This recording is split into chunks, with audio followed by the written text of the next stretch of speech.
Good morning, everybody. It is Tuesday. Yes, it's Tuesday. And I wanted to come on today. I know that I promised you guys a talk with Cookie, but we have rescheduled that one. But luckily, I was able to get a friend in. Her name is Karen Peltier, joining in the conversation now. And she agreed to talk to us about mental health first aid training. Now, hi, I see you guys all joining in. Welcome, welcome, welcome. If you guys, anybody that's on the live right now, um, give me a thumbs up if you ever heard about mental first aid training and what you guys understand is the basis of, what it's all about. Hey there, how are you? Good morning. Hi, How are ya? I'm good. You? Doing really good. I got a thumbs up. That means people know what mental health first aid training is. Pam is saying not me. So yeah, I'm just trying to get some people to give me some thumbs up if you guys have ever heard about mental health first aid training before. Just give me some thumbs up, give me some hearts, let me know, and then we will jump right into the conversation. So this is a very controversial topic, I guess we can say. Anytime we talk about mental health, it's kind of like, well, what are you talking about? Where is this going to go? Oh, I've heard about it. Great.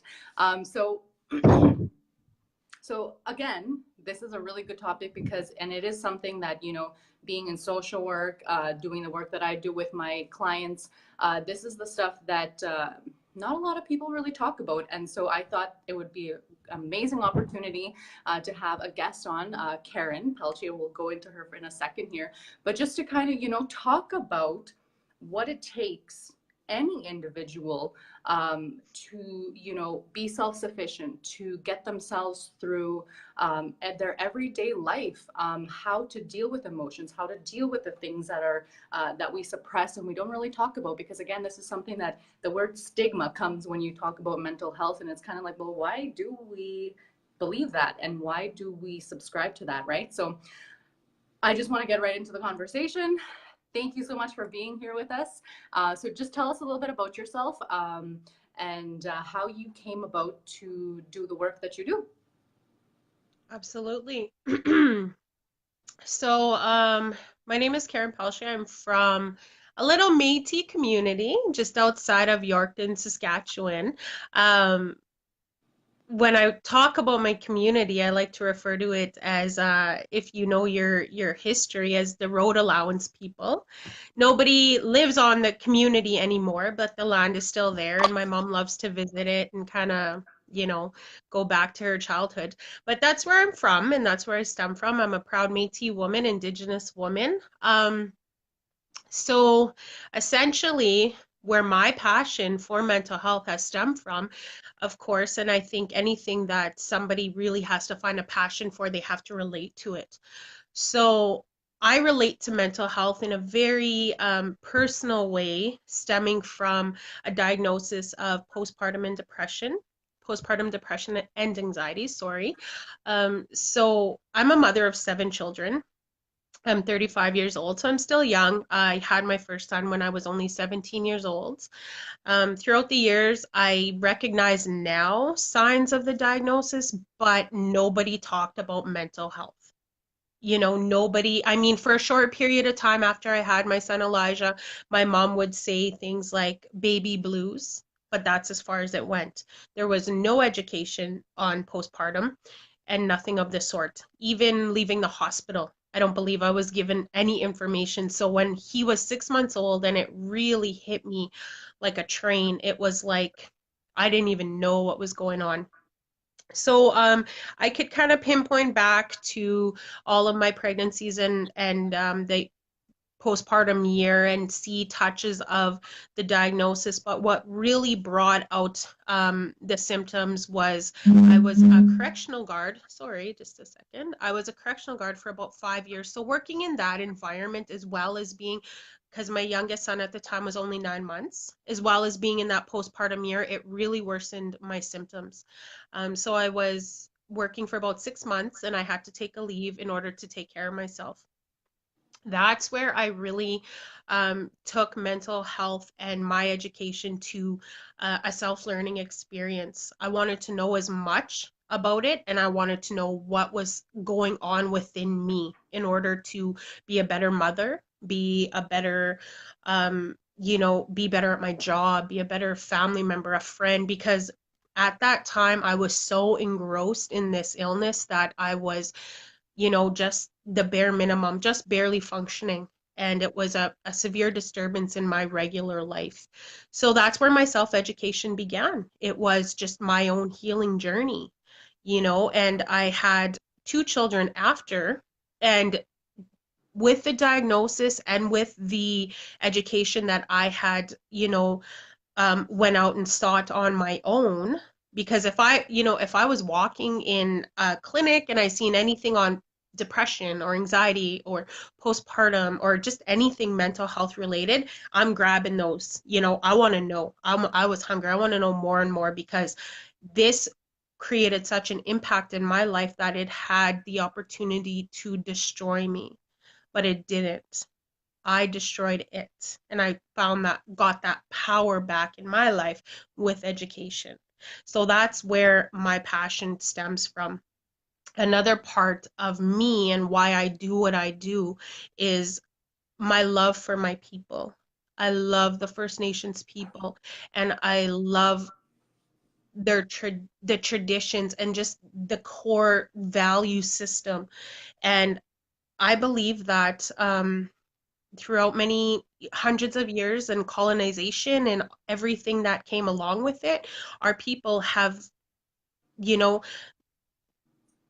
been tried to be snuffed out or silenced. And to me, that is just so tragic.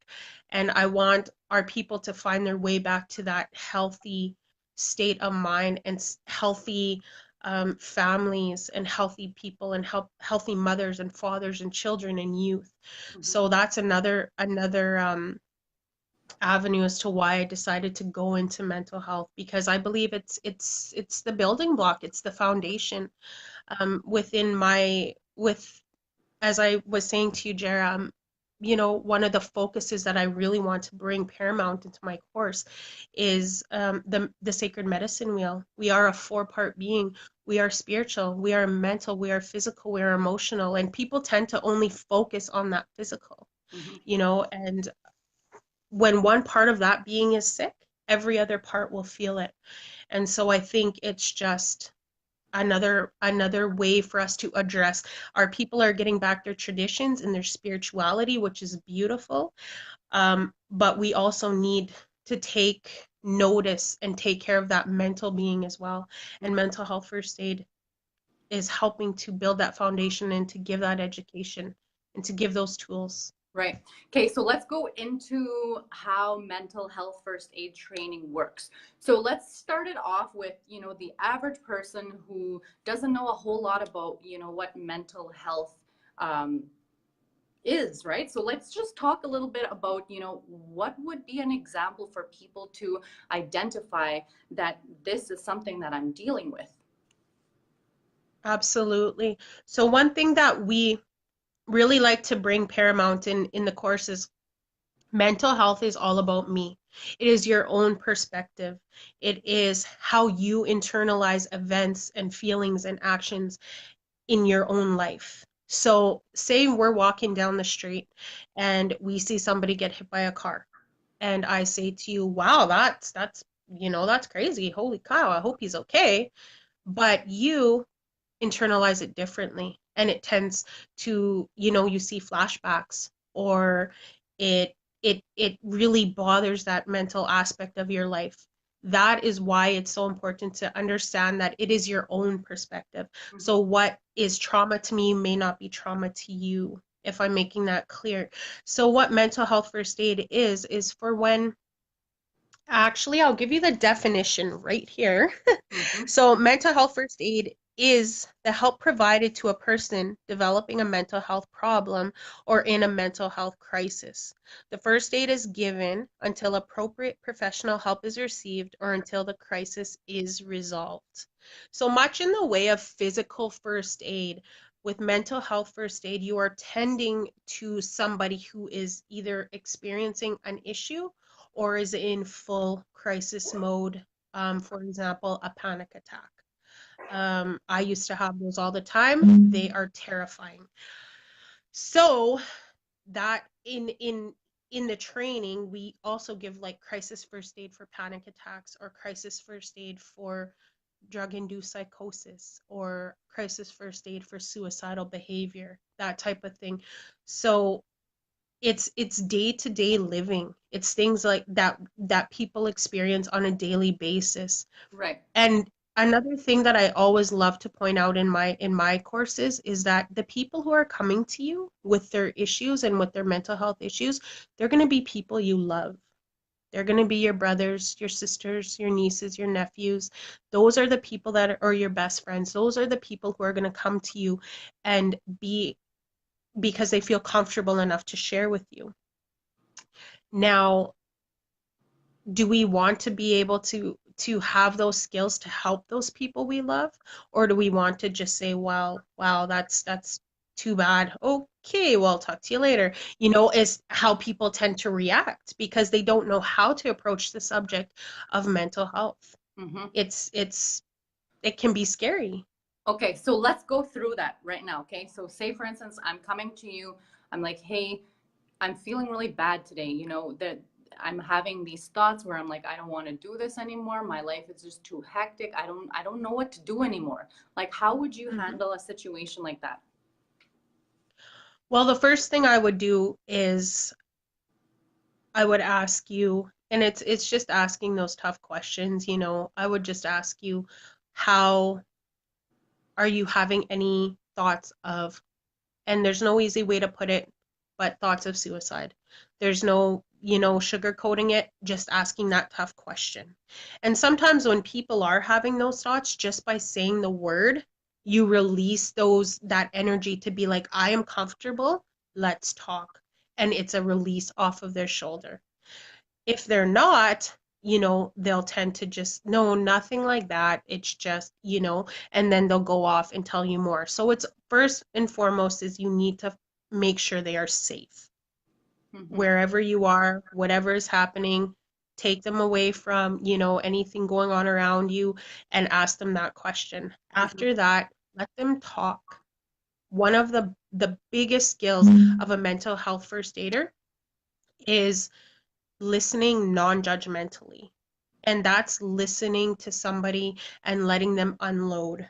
I like to use in my course when I teach, I like to use the the mental visualization of a balloon. So imagine somebody has a balloon and it's about to pop. There's just so much that's in this balloon. So when they're able to talk about what's going on, you're releasing a little bit of that pressure Mm-hmm. and you're helping them to be able to voice it. And I don't know if you've ever done this. I do this a lot, but when I talk about things, my mind starts running like, how can I solve this?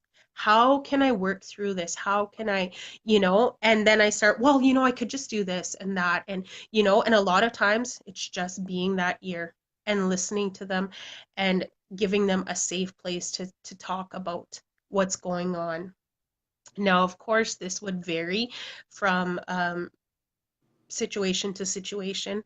But when somebody really just needs to talk and is started to, their emotions and what's going on in their life is really dragging them down, just being able to let go of some of that pressure is very helpful.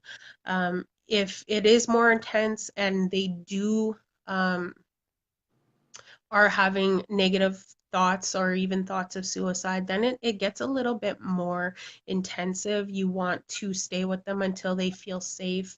You want to encourage them to talk to family members or to elders or members of the church if that's where they attend to their spiritual need, that sort of thing. And you also want to let them know that what they're going through is is you don't want to make it feel like they're not important, but you want to let them know they're not the only ones who feel that way. This is something that people deal with every day, and every day people still live happy, fulfilling lives. We Mm-hmm. all have our down days, we all have those tough times, and it's just a matter of how we get up and we rise out of those times. Mm-hmm. And Absolutely. yeah, so just just tending to them and giving them information and support and listening to them and kind of pointing them in the right direction towards mental health supports or mental health treatment if that is so needed. And Mm-hmm. yeah, just really letting them know there's nothing to be afraid of, Mm-hmm. because when people talk about their mental health issues, that fear is the elephant in the room. Mm-hmm. You Yeah, know? it's so this stuff is amazing, and I think because I mean with my work with my clients, we're going really deep into those things that have made you come to this conclusion of how you're in interpreting the situation, right? It's like what you spoke about. It's if someone got hit by a vehicle, whatever the example that you gave, and it's kind of like, well, I would be like, oh my gosh, right? And then another person would just be like, oh, they're perfectly fine. Like that guy wasn't even going fast. Like, so again, Yeah, understanding that the patterns and the occurrences that have played a part in your life for you to have that reaction, so whether they're good or bad, because there's good and bad with all of this stuff, right? So being aware absolutely. of those things, and also like if it's not serving you, and you're like, every time, somebody gives me a compliment, I'm like, what do you want? Like, I'm, like it's okay. So that would be Hmm. a good example of maybe that belief or that feeling that you have when somebody gives you a compliment that's not really serving you anymore, right? So how do you Yeah. um, really, so again, like what are the steps that you need to take in order to overcome those things, right? So that's what this conversation is about. It can be things like suicide, anxiety attacks, all of those different things, but everything essentially is your body is telling you this discomfort in this situation, it needs to be addressed. And that's why mental health first aid training, that's why getting a therapist, getting a life coach, all of these things add to that final destination for you overcoming and healing. Is that your puppy? That's your puppy. That's my puppy. Yeah, so I just want to someone say thank you for sharing. I've definitely seen the stigma, absolutely. So yeah, if you guys have any questions specifically for Karen that you guys want to have answered during this live, we definitely encourage that. Ask your questions, send us some love, and yeah, we want to get more questions on this type of stuff. So if you guys have anything specific, just pump it in, and we'll try to address it as we go. So the other thing that I wanted to talk to you about, or just mention about what you spoke about, is that yes, so much of what we do when we ask or we're talking to our friends and they're just kind of unloading their load, right? We're not Yeah. really listening to like sit there and take we're listening to like have something to say, to have a solution. And it's like, because we are women and we want to be problem solvers and we want to like make everything all better all the time, the simple act of just sitting there and creating the space, holding the space for that person to feel safe and to do that, that's what makes the difference, right? So that's one thing that I'm like, yes girl, let's see, do you go out to reserves to do mental health first aid training? Karen? Oh gosh. You hit the nail on the head there, whoever asked. That is my passion. That is what I want to do. I have made it very clear within my own journey that I want to take.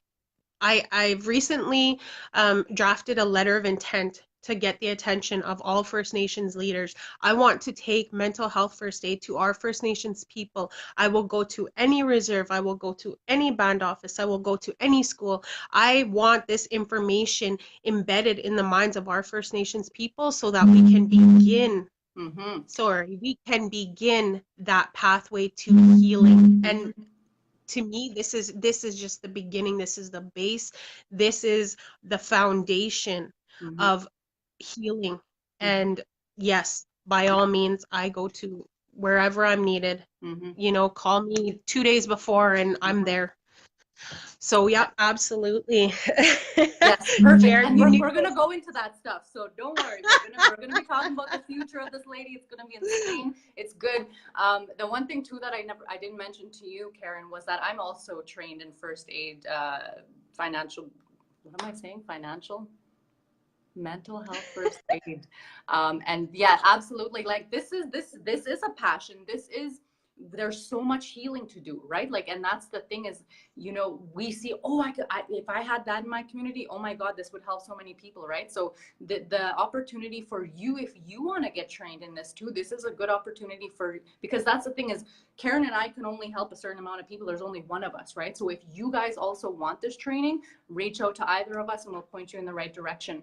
Okay. The other thing I wanted to ask you is I have always wanted to work in institutions, like correctional institutions, because to me, those are like gold mines of mental health. Like those people need it the most. If you just went to the source and you dealt with, okay, why is it that you keep repeating this pattern and doing these things, if they were really to put an emphasis on having stuff like this in those type of establishments, how much better would it be? Can you elaborate a little bit on that? Absolutely. So, and I mean, again, this is something that I have experience in, which I think is very important when you, sorry, my phone is like dying on me, which is terrible. Um, so yeah, I have experience within the correctional system. I was a guard for 5 years. It was really hard for me to be um, working day to day basis with the women and my people and being in such a destitute time in their life. So that's when I decided, you know what, this isn't where I want to make my impact. To me, I was just, a fly on the wall of what was happening within the institutions. So, once I left, I went back to school. I'm getting my education. I got this training, and now I'm actually looking forward to hopefully starting to train staff members in mental health first aid. And the CISM team, which is a critical incident stress management team. So the ones that go in after a critical incident happens to debrief with the guards, that sort of thing. I was telling you earlier, Jer, I am just dumbfounded at the organizations, and I feel like saying to the organizations, not only First Nations, but our government organizations, how how can you feel like you are serving the people when this training isn't even being offered to those people who you're sending out to serve your community? So the staff members, anybody, the janitors, anybody, they should have this training, because this is something that saves lives. Just as you have physical first aid and CPR training, if somebody has a heart attack, to tend to them with CPR until, paramedics arrive. Well, you know what? I'm sorry, but that's not the only part of who we are. There's also a mental aspect to us. So when somebody comes to us and they're having, some serious issues, or, some issues that in turn could turn into something that causes them to take their life, this is just as life-saving. So yeah, definitely taking this within our institutions as well, our correctional institutions, our young offender institutions, our, just being all of these places where these broken people tend to end up, from the brokenness that's within them and within society. And they tend to kind of congregate there because that's where this brokenness has led them. How do we expect um to assist in healing if we don't even have the right instruments? Take us to the doctor. We would laugh if we walked into a doctor's office and there was absolutely nothing there, that they could, no stethoscope or no machines to check out our ears, or, all of that stuff. We need those tools to be able to tend to that healing within our lives. And Mm-hmm. so if it's not there, then the healing isn't going to happen. Mm-hmm. It will continue, and it's just a revolving door, especially within the correctional system. Right, absolutely. I'm glad you brought that up, because that is very important.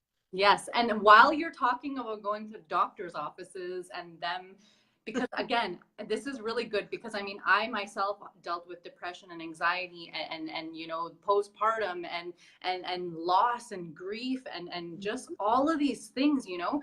And so I remember a time when I would go to work and I wasn't sleeping for 2 weeks at a time. I had insomnia, just so much stuff, right?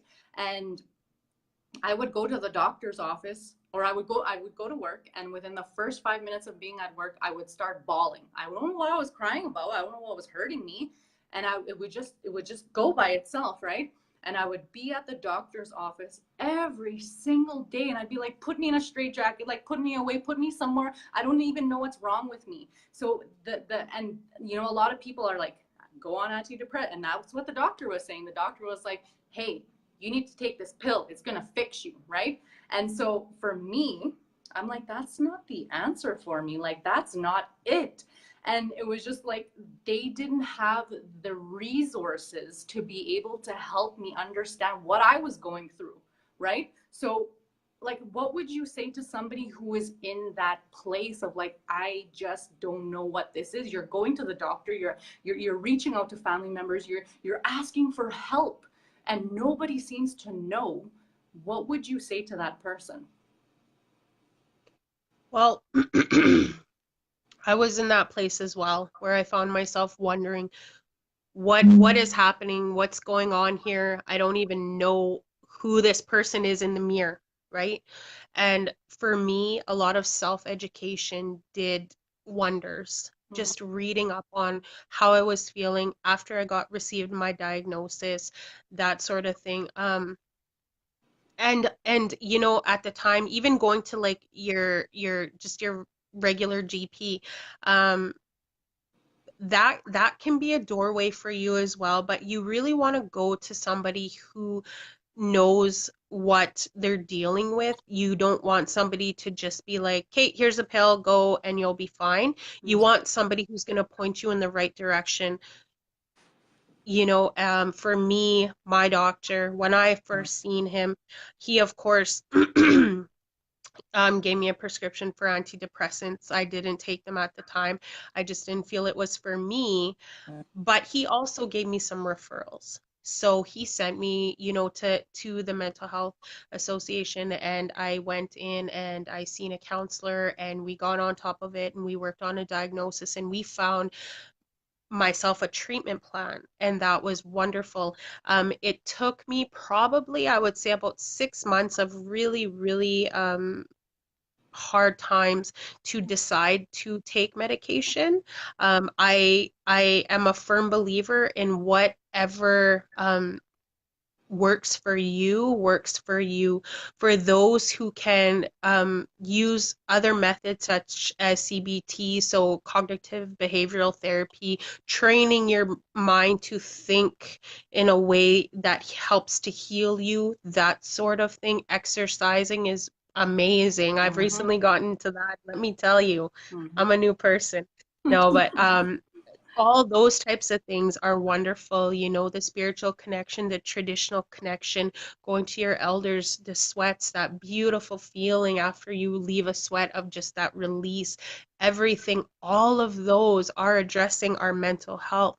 And so, but for me, it did take me to start on a dose of antidepressants, and that did help me balance out because we don't want to ignore the the scientific side of mental health, which is a lot of times with the depression and anxiety and psychosis or any other type of mental health issue, there is a chemical imbalance in the brain. Our bodies release chemicals, and when it stops releasing those chemicals for whatever reason to help us function normally, we will feel the effects. So, and I mean, I can say this in such a way like that I remember being at a low point when, you know, that feeling when you see somebody that you love and your heart just explodes and you're, oh my gosh, and you're so happy.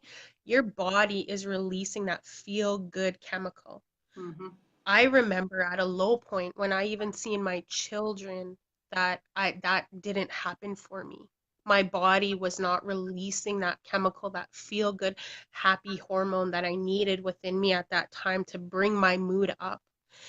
So we really still have to stay close and realize that there is a scientific backing behind this as well. Mm-hmm. So, but the good thing is that there are so many treatment options available out there. And like I said, it took me about 6 months of trying many other different things. So counseling, speaking to like my own pastor and that sort of thing in order to Mm-hmm. really decide. Finally, I said to myself, you know what? It is my job as a mother to stay healthy. That is my job so that I can take wonderful care of my children. If I went to the doctor and I had diabetes and my doctor said, here, this is insulin, you need it to stay alive, would I not take it? Of course I would. But because it was something surrounding mental health, which has such that strong stigma attached to it, it took me 6 months to even get comfortable with the thought of putting something into me to help me balance my moods. You know what I mean? But once I decided and made that commitment in my mind that I was going to keep myself healthy as best as I could and decided to take the antidepressants, that's what really did in the end balance me out. And that's the severity of the symptoms for me. Mm-hmm. Some people, if they really start to recognize in the beginning, it doesn't get that bad, Mm-hmm. and they're able to deal with it and recognize the signs, recognize their symptoms, and to treat it as before it gets to that Mm-hmm. low Mm-hmm. point. Mm-hmm. See, and that's the beautiful thing about this is because I mean, for my journey, I had really severe instances where I literally was diagnosed with juvenile rheumatoid arthritis, and it was because I was suppressing all my emotions all these years. Oh my And when I went into the root of this thing, when I got diagnosed, I'm like, it was like pill after pill after pill, and you have to take this pill to protect you from that pill, and all these crazy things. And I was like, whoa. And when I went into the root of it, so a therapy was always kind of been a really huge deal to me. And I knew like I deserve this. This is my work that I got to work out for myself. No one's going to come and save me. And so doing that work, I was able to establish that the metaphysical symptom or the effect of suppressing and feeling like your anger, no one's ever going to get a rise out of me, right? Like that was always my thing. I have too much control. And so the fact was that I wasn't expressing myself. I wasn't telling people, you hurt me. That sucked. I didn't like that. I would instead keep it inside. And so what was happening was my body was like, Jer, stop it. Get rid of this shit. Get it out. And it was like my body was actually like my blood was attacking its own cartilage and eating away at it. So it was literally like, Jared, take care of me, take care of me. I'm gonna keep messing with you until you take care of me, right? And so like I was to the point where I couldn't walk. I was to the it was insane. And so so instead of going the Western medicine way, of course I had to, deal with my pain and stuff. But I went to ceremony and I seen medicine men and I went to homeopathy and really dealt with the root of what the thing is because a lot of people don't know that, any illness, a physical illness, whether even if it's our eyes, like the reason why we can't see as good anymore, everything is, if it's coming out of you, it means there's a dis-ease. So if you look at the word disease, it's a dis-ease inside of your Mhm. body. And you can actually heal and get over these like diabetes, all of these things. It seems like it's crazy, but nobody knows this stuff is we can actually heal ourselves. And what did we do back in the day when we didn't have Western medicine? What are the things that we did? And the thing is we don't know that we can do these things because we're fed this information that we have to do all these things in order to get better. And it's like, well, no. And again, first health, why do I keep getting my words mixed up? Mental health first aid training is one of the steps that we can really help to heal our communities, to help, heal our families, heal ourselves. And that's what's going to make the difference. So, I'm jazzed about this topic. I'm getting all crazy. It's so good. But I'm here with you. so we have a few more people on the live, and I want to give people um, access to you. So tell us, how can we get a hold of you if we want to find out more? We have more questions. Absolutely. So I created a Facebook group. On this Facebook group, I have a few videos that kind of just explain me, where I come from, what I'm doing, why I'm doing it. I also share inspirational quotes on mental health first aid, on just or mental health in general. Um, I'm at access basically 24/7 while, I do sleep. But I respond quickly to anybody who wants to message me through my page. So it's Mental Health First Aid with Karen on Facebook.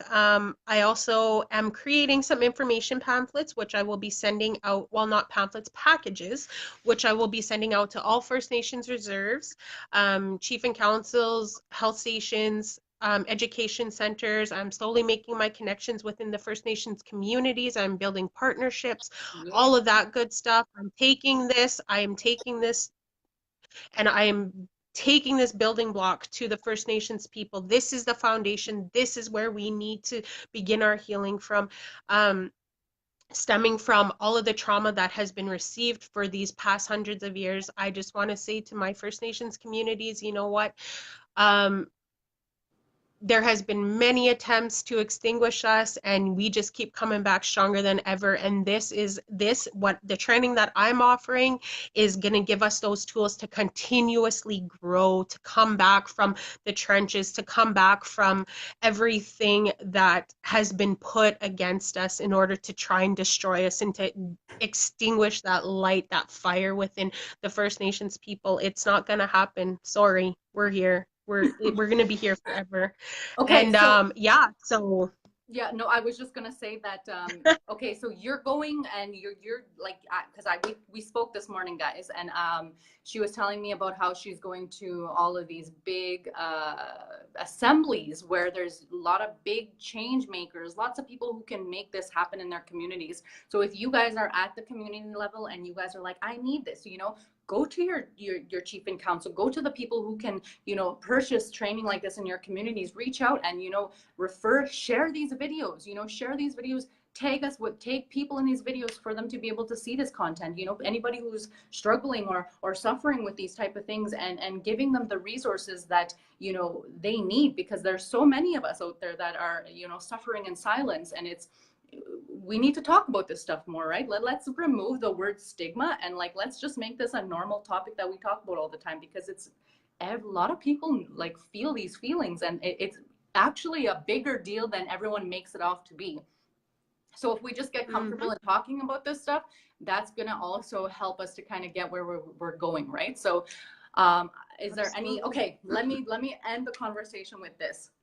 What are 3 tips that you want to give to our viewers about whether they have somebody that they know is withdrawing, they're quiet, they're not all that they could be?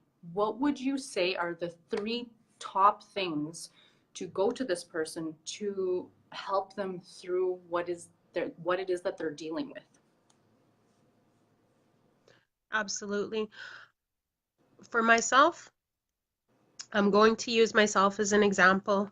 If I had somebody in my life that I knew something was going on, and I knew something was off, and I knew that, they're just not talking about it for whatever reason, the first thing that I would do is I would engage in that tough conversation. There's absolutely no way to sugarcoat it. There's no way to make it sound pretty. I would just say, come here. I love you. I need to ask you this question. And I would ask that difficult, tough question. Are you thinking of hurting yourself? Is there something in your life that is telling you that you aren't worth being here, or that you're better off, or the world is better off without you? Let me tell you, that is not true. That is a distorted thinking pattern, and I want to help you because I love you. Even if you feel like nobody else in this world loves you, I'm telling you right now, I do. So let's do this together. Mm-hmm. Another thing I would do after that is listening non-judgmentally. I'm a very, very, I have very strong communication skills, and I found out I'm a horrible listener. I am absolutely a terrible listener. You start telling me stuff, my mind's going, okay, this is what you got to do. Fix this, fix that, change this, change that. No, that is not good listening skills. We need to just be quiet, be in the moment, be engaged, and allow them to release some of that pressure. That is so very important. And Mm-hmm. after that, I would point them in the right direction. I'm here now, but if I'm not, who else can you talk to? Who of your family or your friends can you talk to so that you're not just isolating yourself with all of these emotions and your mind is running 100 miles a minute? Who else can you talk to? And after that, I would say now, is seeking, professional help something that you would like to do at this time? And if they say, no, I don't think so just yet, that's fine when you're ready. But when you're ready, you let me know and I can give you some contact information and let's get the ball rolling. Let's get you healthy again. Let's get you living life to the best of your ability so that you can find happiness in those quiet, still moments again instead of having your mind jumbled with a million different things that you are worrying about and things that you feel like you're going to fail at, or things that you know what I mean? Start to self-love again instead of self-loathe. Mm-hmm. So, yeah, Absolutely that's right. what I would do. It's just switching it, right? Like using those things, those pains, those sufferings as ammunition to be like, you know what? And that I think that's what we've both done in these instances is we've used those because that's what it's supposed to be. It's supposed to be a stepping ground for you to be able to help and be like, I was able to overcome this. It's built resilience and it's built strength and it's built power. And by me going through this, I'm able to serve other people and say, hey, I did that. I was where you are right now. And here I am now and I'm thriving and I'm able to stand up and do the work and be there and reach out to people like you who need it. You know, that is all happening for you. That is what you are intended to do and to share that message and to have that experience to be able to relate to people, right? So much of what we do is like, oh, poor me, I'm so this. And it's like, hey, when you're ready, you're going to look back at that and be like, hey, that helped me add to, my skill set and like who I am in this world, right? So it's all amazing. Absolutely. I'm so jazzed over this conversation. But yes, so we got to end this because it's going on a little too long. And I just want to thank you so much for being a part of this live today.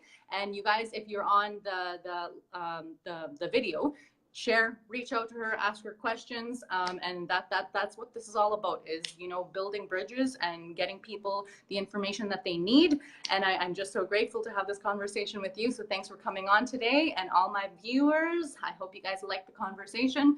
Again, reach out to me if you have any questions or concerns, and that's all we got. So thanks so much. Lots of love. Have a great day. Thank you, everyone. All Thank right. you. See Good to you. talk to you. Bye.